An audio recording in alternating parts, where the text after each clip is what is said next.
বিয়েতে মেয়ের বাড়িতে কি রকম অনুষ্ঠান করা যায় শরীয়ত সম্মত?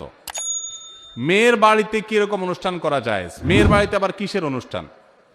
বিয়ে হবে, বিয়ের পরে একটা খাবারের অনুষ্ঠান সুন্নাত এবং শরিয়া সিদ্ধ, সেটার নাম ওয়ালিমা, এবং সেটা করবে ছেলে পাত্রপক্ষ। তারা একজনের আস্ত একটা মেয়ে জন্মের পর থেকে শত শত দিন, হাজারো দিন পরিশ্রম করে বড় করে এই মেয়েকে পরিণত করে দিয়েছেন, শিক্ষিত করে দিয়েছেন। এরপরে আস্ত একটা মেয়ে ঘরে তুলে নিয়ে আসছে আরেকজনের। এই খুশিতে, নতুন বউ ঘরে আসছে, সেই খুশিতে সবাইকে খাওয়াবে, এটার নাম হলো ওয়ালিমা।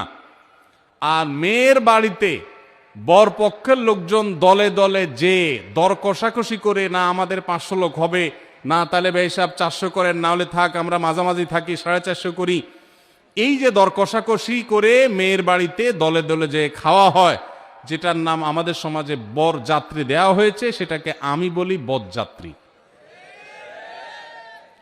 যারা বিয়ে করেন নাই, বাপের বেটা মায়ের বেটা হয়ে থাকলে নিয়ত করেন যে আমার বিয়েতে কোনো বরযাত্রী যাবে না।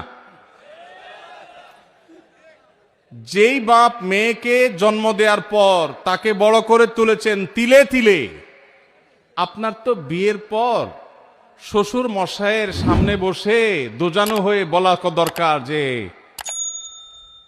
শ্বশুর বাবাজি, আপনার মেয়ে জন্ম থেকে বড় হওয়া, বিয়ে দেওয়া পর্যন্ত এর পিছনে কত লক্ষ টাকা খরচ হয়েছে, আনুমানিক একটা ফিগার বলেন।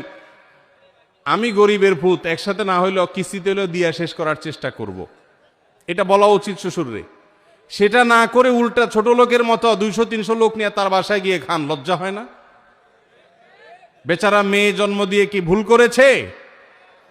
একজন মেয়ে বয়সে বিবাহের উপযুক্ত করা পর্যন্ত পড়ালেখা, খাওয়া দাওয়া, ঔষধ, চিকিৎসা, আদর, স্নেহ কত কিছু দিয়ে গড়ে তুলেছে।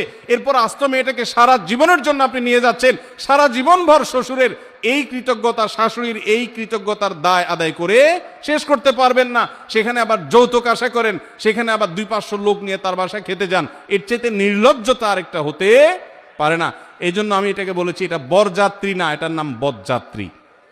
এই কুসংস্কার এবং অপসংস্কৃতি আমাদের সমাজ থেকে দূর করতে হবে। ছেলে পক্ষ খাওয়াবে, মেয়ে পক্ষ না। হ্যাঁ, মেয়ের বাবাকে আল্লাহ অঢেল দিয়েছেন, তিনি খুশি হয়ে সবাইকে খাওয়াচ্ছেন, ভিন্ন কথা। কিন্তু শর্ত দিয়ে, দাবি করে তার কাছ থেকে দর কষাকষি করে আদায় করলে সেটা অবশ্যই জুলুম হবে, এটা পরিহার করতে হবে।